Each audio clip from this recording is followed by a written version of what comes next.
Ya que te pongo audio. Ahí está. Felisa, ¿cómo estás? Hola, ¿qué tal, Mauro? Un Bien, gusto bien. Un estar gusto. acá. Muchas gracias, muchas gracias. Bueno, antes que nada, te agradezco por prestarte a esta charla, entrevista con Gastronomía Política. Después que terminemos la charla, vamos a subirla como siempre a redes sociales, a Instagram, a Facebook y a YouTube. Bueno, rápidamente te presento. Felisa Pichelli, economista, ex presidenta del Banco Nación, ex ministra de Economía, la primera ministra mujer de la Argentina, ministra de Economía, y actualmente estás colaborando con el senador nacional Oscar Parrilli. Primera pregunta obligada por la situación. ¿Cómo es tu vida hoy en plena pandemia?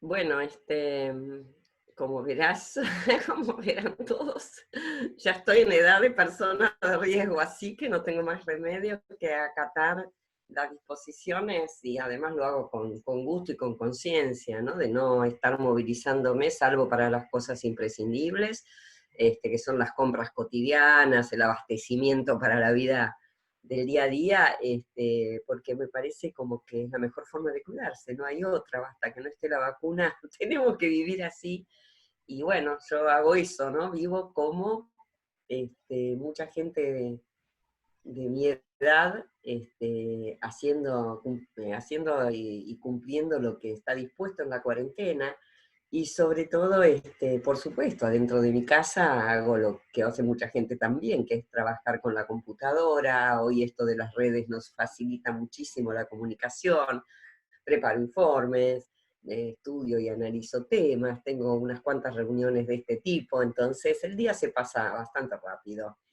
Está bien. Ya uno se acostumbró a esta Sí, gimnasia tanto que yo el día que tenga que volver a ir a las reuniones con el auto, una hora de tránsito, porque yo no vivo en el centro, vivo lejos, entonces una hora de viaje para una reunión de una hora y otra hora de vuelta, entonces de repente esto es mucho más simple, uno uno es aprieta un cierto, link y ya estás a tiro de la reunión es cierto, directamente. uno se va amoldando.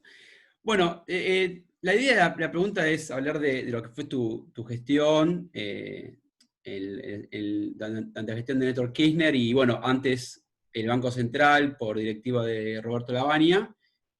Y, bueno, después hablar de una situación actual de la economía. Perfecto. Te quería preguntar, bueno, en el 2002 fuiste designada por Roberto Lavagna como representante del ministerio en el Banco Central. Bueno, contanos cómo era en ese momento, en ese caos post-crisis 2001. Bueno, la verdad que eso fue un momento muy dramático. No veníamos ya de días muy tremendos. Todo el año 2001 había sido un año donde estábamos todos pensando lo que iba a pasar, cuándo iba finalmente colapsar la convertibilidad. Escuchábamos todo el tiempo que la gente sacaba la plata de los bancos, que los bancos no tenían o no iban a tener en algún momento los dólares, hasta que finalmente se implementó el corralito primero, que fue, ¿se acuerdan? La imposibilidad de sacar la plata que uno tenía en el banco, los pesos directamente, porque la gente iba sacando los pesos y compraba dólares, era el 1 a 1 todavía, y nos prohibieron sacar los pesos, podíamos sacar, no sé, 250 pesos por semana, como si hoy nos dijeran que podemos sacar, no sé, 2.000 o 3.000 pesos por semana de nuestra caja de ahorro y nada más, el resto quedaba en los bancos. Eso ya fue un primer síntoma de desesperación, fueron el 1 o el 2 de diciembre, Cavallo lo anunció, cuando no, Cavallo que hoy está dando consejos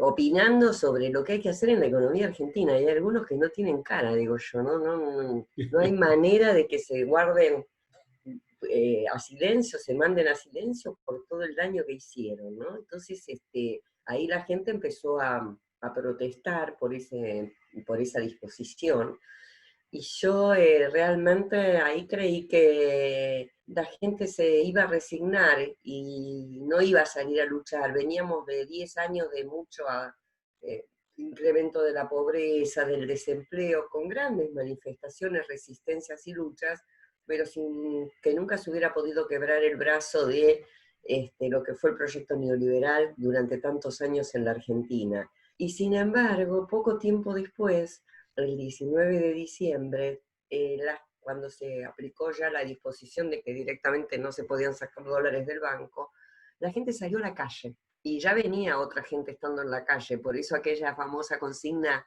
eh, la... La que era eh, Piquete y Cacerola, la lucha sola. Piquete y ¿Cómo Cacerola, era? Piquete y Cacerola, la A lucha piquete y sola. cacerola, no me acordaba la palabra.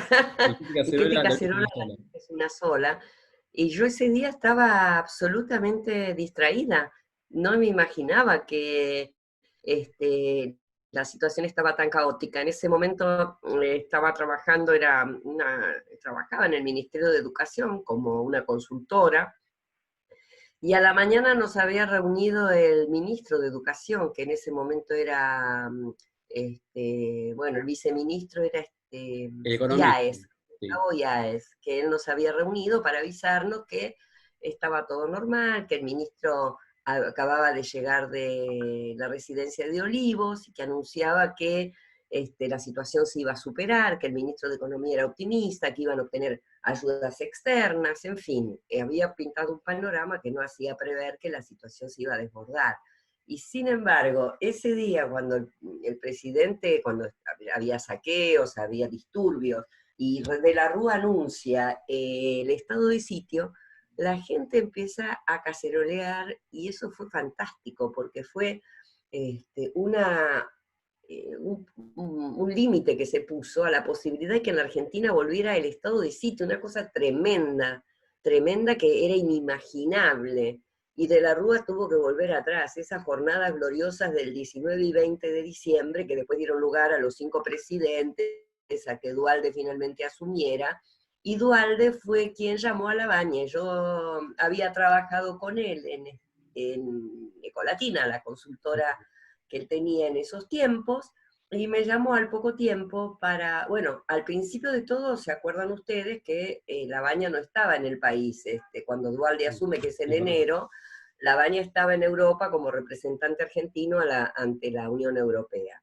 Y el ministro era Remes Lenikov, bueno, fueron los días de la devaluación, los días de no poder sacar los dólares del banco, la gente atándose a las persianas de los bancos, tratando desesperadamente de que no perder sus pocos ahorros, y sin embargo los disturbios continuaban. Era una época en que las asambleas se juntaban cotidianamente, los viernes se marchaba a la Plaza de Mayo, el gobierno parecía que no daba pie con bola, digamos, no la pegaba en materia económica, había ya habido una brutal devaluación y un aumento de precios que generó una profunda recesión. Fue un año, el 2002, de caída del PBI muy alto, y sin embargo, cuando asume Labaña, empieza a verse otras perspectivas. Y ahí él me convoca para trabajar como su representante ante el directorio del Banco Central, que fue un trabajo fantástico para mí. Yo pasaba de estar caceroleando en las esquinas de Buenos Aires, ahí en la asamblea de Congreso y Cabildo, que era mi zona, yo vivía ahí muy cerca, cerca más para el lado de Saavedra, pero esa era la asamblea a la que Ahí asistía, voy y yo. los viernes Yo vivo en marchábamos a Saavedra. Plaza de Mayo. Pasé de estar ahí, de estar el 19 y el 20 en la calle, con los compañeros, como corresponde en las luchas, el 19 marchando a la Plaza de Mayo y el 20 también, que fue un día tremendo, fue el día que la caballería sacó a las madres de la Plaza de Mayo, o sea, la verdad que recuerdos espantosos, que uno se los cuenta a los hijos de uno hoy, y realmente ellos eran chicos, no eran adolescentes, no alcanzaban a entender el alcance de lo que estaba pasando todavía, ¿no? Y ahí empecé en el Banco Central, cambié totalmente la mirada, porque yo trabajé muchísimo en bancos desde joven. Conozco el sistema financiero, esa es prácticamente mi especialidad. Yo fui directora del Banco Provincia, también la primera mujer Ah, directora del Banco Provincia con Aldo Ferrer, cuando fue Aldo presidente, cuando empezó la democracia, tenía 30 años, o sea, y ya venía trabajando en bancos y desde ahí seguí. Pero en el año 2002, 2003, ya veía que el sistema financiero empezaba a funcionar de una manera muy asociada a la globalización financiera, era la época que se abrieron las FJP, todo el sistema financiero entraba en una especulación más grande de la que pudo haber habido antes, y decidí cambiar de rumbos y durante 10 años, desde el 92 al 2002, trabajé en el Ministerio de Educación, me especialicé en cuestiones de educación, la economía de la educación, de los recursos humanos, en fin, trabajé en otras cosas mucho más humanas, y yo venía del Ministerio de Educación, donde no había un peso para pagar los sueldos. Yo no sé si ustedes se acuerdan el desastre que era la situación. Los maestros no cobraban sueldos desde hacía meses, había lugares donde no había clases durante muchos meses también, se pagaban en bonos que a veces los cambiaban los negocios, las provincias, por la mitad de su valor. Era la situación crítica y caótica. Llego ahí y llego al Banco Central, donde hay siempre una ostentosidad, porque el sector financiero es un sector donde se mueve mucha plata, donde los funcionarios de los bancos ganan fortunas, los funcionarios del Banco Central también, por supuesto, y donde los pesos, así como el Estado tiene un montón de restricciones para poder aumentarle el presupuesto a educación o a salud o a la ANSES para que pague las jubilaciones, en el Banco Central eso no ocurre, porque tiene la facultad de dar descuentos a los bancos de manera sin límites, de manera que no tenga ningún tipo de límite, porque el propio directorio del Banco Central es el encargado de disponer la emisión para que un banco pueda estar abastecido de los pesos que necesita. A diferencia de, o sea, noté esa tremenda diferencia. Si una escuela necesitaba un poco más de plata, que era, no sé, la milésima parte de lo que podía necesitar un banco, no se lo daban. Y si un banco necesitaba millones, millones, millones de pesos, ahí estaba Claro. el Banco Central para socorrerlo, ¿no? Y ahí empezamos, que estaba Mario Blecher de presidente. Yo siempre digo que era un lugar bastante cómodo para estar. ¿En qué sentido? En que uno podía definir políticas sin ningún tipo de preocupación en este sentido. O sea, acordémonos que el Banco Central fue el coto de caza del neoliberalismo. Ahí estaba el SEMA y estuvo durante 10 años, todos los funcionarios eran del SEMA, por más que el gobierno de Dualde había metido algunos nuevos funcionarios, prácticamente toda la organización, la cabeza, el funcionamiento, los intereses, Sí, sí, sí, los sí. contactos, eran con el Sí. sistema financiero local e Incluso internacional, había presión, cabeza donde eso estaba bárbaro, no había nada que cuestionar. incluso Y había ahí llego presión yo, para que privatizar venía el del otro banco. lado, digamos. Claro. ¿Cómo? Que incluso había presión para privatizar el Banco Nación, Por una supuesto, no parte. solamente el Nación, el provincia, el ciudad. Veníamos de los 90, donde desaparecieron la gran mayoría de la banca pública provincial, con lo cual no era un disparate que se estaba planteando, era bien posible que esos bancos pudiesen haber terminado en manos privadas. Y para mí fue ver de cerca cómo se movían esas estructuras para hacer presión adentro de los bancos públicos para que no cumplieran con ninguna de las normas técnicas, y de esa manera llevarlos a exponerlos a privatizaciones posibles. Ejemplo, si un banco privado pedía un redescuento, ni se analizaba la carpeta, se daba casi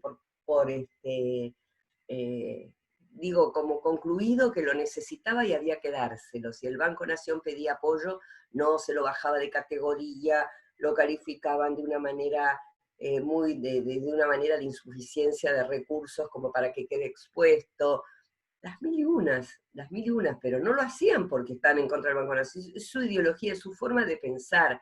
Entonces, para mí fue un contraste absoluto con lo que yo pensaba, y fue bueno porque muchas de las cosas que podía evitar que se hicieran tenían que ver con esta postura de que el representante del ministro de Economía ante el directorio tiene voz, pero no tiene voto.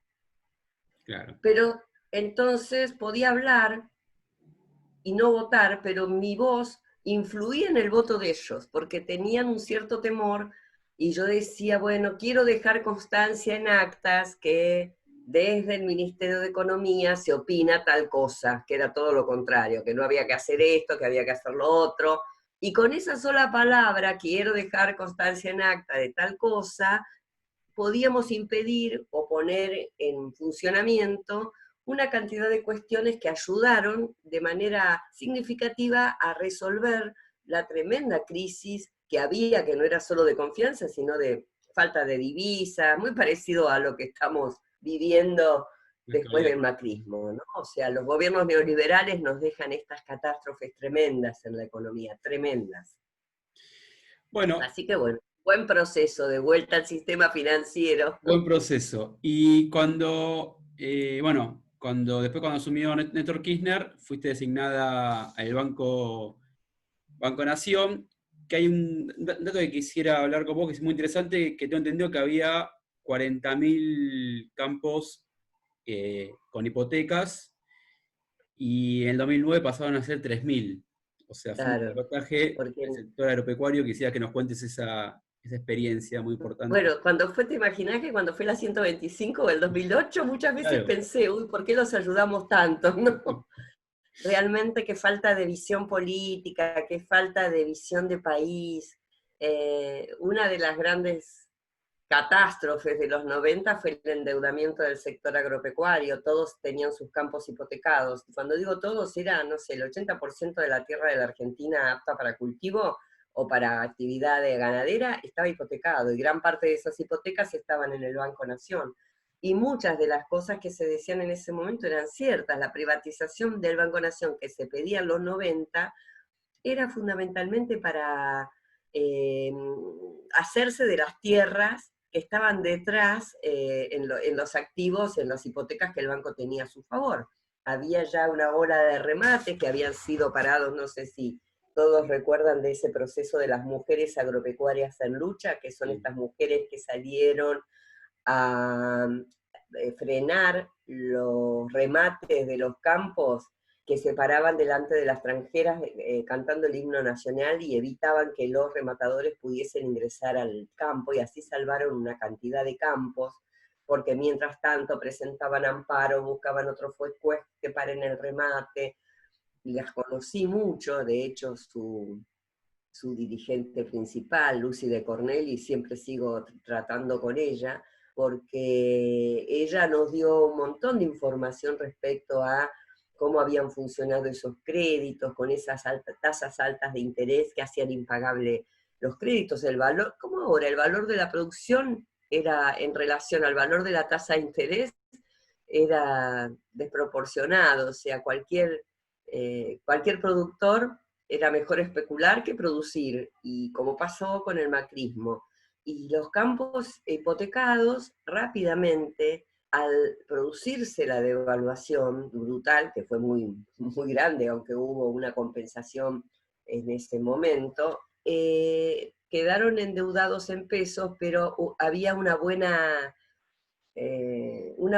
buen tema, que la soja y la ganadería empezaron a tener mucho más valor en sus precios, mayores precios, mejores posibilidades, pudieron volver a exportar, cosa que con el 1 a 1 no se podía, y los campos empezaron a valorizarse, y eso generó un mayor flujo de fondos de todos los productores que pudieron pagar su deuda con el Banco Nación, donde además nosotros hicimos planes de refinanciaciones a 5 años, a 10 años, quitan los intereses, como para facilitar esa recuperación. Así que creo que gran parte del sector agropecuario le debe al Banco Nación, a pesar de que lo han criticado tanto, de que no lo quieran, de que piensen que Néstor y Cristina son, como escucho a veces decir, ¿no? Lo peor de nuestro país. Gracias a ellos y gracias bueno, el trabajo que se hizo en ese momento, los productores agropecuarios recuperaron sus campos, la producción se empezó a poner en marcha, y al año siguiente el país crecía sin ninguna dificultad, no solamente por el agro, sino por los otros sectores también. Y de haber recibido un banco quebrado, nosotros logramos al muy poco tiempo tener un banco muy pleno y muy, con mucha potencia, con mucha participación en el mercado, con mucha actividad, con mucho financiamiento para todo lo que era la producción, bajando la tasa de interés. Fue un proceso muy interesante, fue una época muy distinta a la que después se vivió, o a la que se vive mayoritariamente en la Argentina, porque había baja inflación, bajas tasas de interés, muy buen crecimiento. Empezaron a sobrar los dólares, en principio Claro, porque no se pagaba la deuda. ¿Se acuerdan que había default de la deuda? Al no pagarse la deuda, se acumularon reservas claro. que se conseguían del superávit comercial externo. Así que bueno, fue un momento muy diferente. Es más, nuestra gran preocupación ya en el Banco Nación, que era el año 2003, que yo asumí como presidenta, la gran preocupación era que no se caiga el valor del dólar. O sea, ahora la gran preocupación es Claro, eh, que no suba, que que faltan dólares, la faltan gente dólares. quiere comprar y siempre sube el precio. Y nuestra gran preocupación era, hoy, que nadie quiere dólares, que compre, haga alguien que compre dólares, porque se nos cae el precio del dólar. Qué loco, ¿no? Y no queríamos tener un dólar competitivo para que las exportaciones siguieran funcionando, para que los bienes de la economía también, la producción estuviese en auge, y eso se lograba con ese dólar competitivo, porque también las importaciones, al tener un precio más alto, ya no eran tan competitivas y la producción industrial local empezó a florecer. O Claro, sea, todo lo que se importaba en los 90, que no servía algunas cosas para nada, muchas de esas importaciones que se podían hacer acá, pero que se cerraron las fábricas por falta de estímulo, por falta de demanda, con la devaluación y con el dólar competitivo, se volvieron a reactivar. Con lo cual nuestra gran preocupación era que no se nos caiga el dólar claro. no que no suba, que no baje. Te pregunto, porque cuando asumiste en noviembre del 2005, al mes se canceló la deuda con el FMI. ¿Cómo fue ese proceso? Después de 50 Ya años. veníamos hablando con el presidente desde que yo estaba en el Banco Nación sobre la imposibilidad de tener un plan sustentable para la Argentina siguiendo el ideario, las llamadas recetas del Fondo Monetario Internacional. En realidad las condicionalidades del fondo siempre continuaron cuando eh, nosotros estábamos en el banco. Me ha tocado negociar con muchas misiones del Fondo Monetario Internacional que venían a discutir la viabilidad del Banco Nación, que venían a imponer que el Banco Nación debía ser privatizado. Es decir, ellos, a pesar de que nosotros estábamos en default con la deuda de los bonistas privados, no con el Fondo Monetario Internacional, al que se le seguían pagando los intereses, no el capital, pero sí los intereses. Entonces ellos mandaban sus típicas misiones de técnicos, y todavía la oficina del fondo en el 2003, cuando asumió Néstor, estaba en el Banco Central, donde ahora de vuelta está cuando Macri los trajo de vuelta. ¿Qué Sí, pasaba? Ellos seguían insistiendo en que las políticas que teníamos que aplicar eran de apertura externa, de apertura financiera, las clásicas, controlar el gasto público, llevar adelante políticas de ajuste. Y nosotros, incluso Labaña no estaba convencido para nada de eso, es decir, Labaña también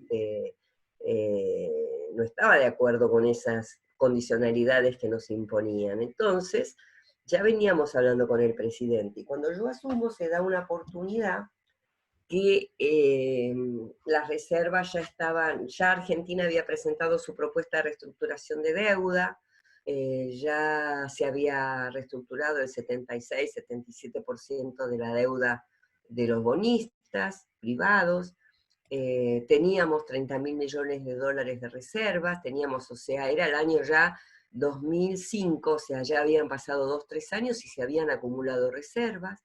Entonces era distinta la situación al inicio. de la asunción de Néstor. Al inicio no había nada de fondos, no había nosotros siempre en el Estado tenemos que mirar los fondos en pesos y los fondos en dólares, ¿no? O sea, son las dos cosas que tiene que mirar un ministro de Economía. ¿Cuántos fondos en pesos hay, que tiene que ver con la recaudación, para que alcance para pagar los gastos en pesos?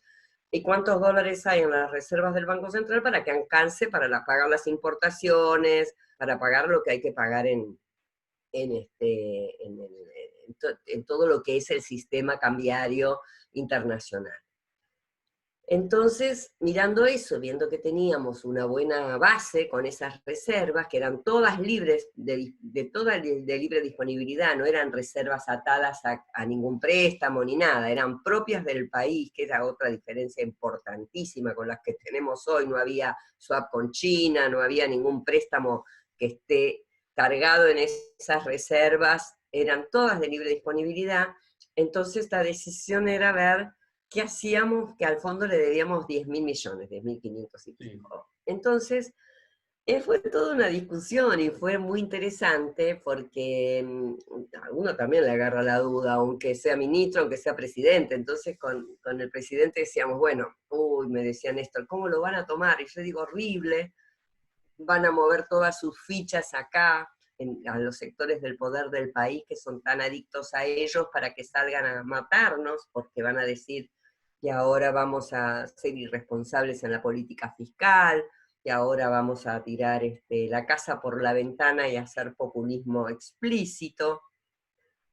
Pero justamente yo le decía, mira, una de las ventajas que veo en esto es que nos sacamos de encima esta tremenda pata del Fondo Monetario Internacional que no nos deja hacer políticas activas. No podíamos hacer nada con el fondo, aunque con la deuda que teníamos con el fondo. No habíamos negociado ningún otro préstamo, pero al tener esa deuda, venían cada 3 o 4 meses, revisaban todo, nos jorobaban con las cosas, miraban las cuentas, nos jorobaban con sus condicionalidades y las repetían y las volvían a anotar.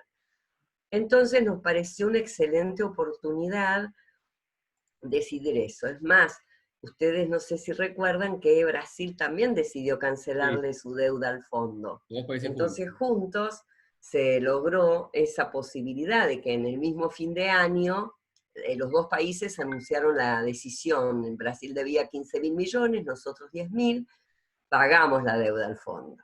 Los primeros días de enero del año 2006. Con gran susto también, porque no, todavía había parte de la deuda que no estaba reestructurada y los embargos sobre la plata de Argentina andaban rondando el mundo. Así que nosotros estábamos de lo más estresados pensando que ese pase de esa tremenda cantidad de dinero de las cuentas de nuestro Banco Central a las cuentas del Fondo Monetario Internacional podía ser interceptado por algún juzgado del mundo y nos embargaran eso o parte de eso. ¿Para qué? Para pagar a los acreedores externos. No pasó, era muy importante que no pasara porque se imaginan lo que les hubieran dicho, hubiera sido tremendo. Y sobre todo, Martín Redrado estaba en el Banco Central y él no quería saber de nada de esto. Era alguien que no veía que esto era una situación favorable.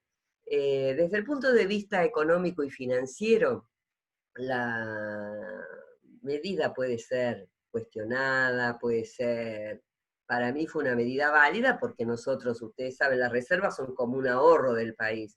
Las teníamos en el Banco de Basilea, que nos pagaba 1,5 de interés por año, y al fondo le pagábamos más del doble, 3,5% de interés por año.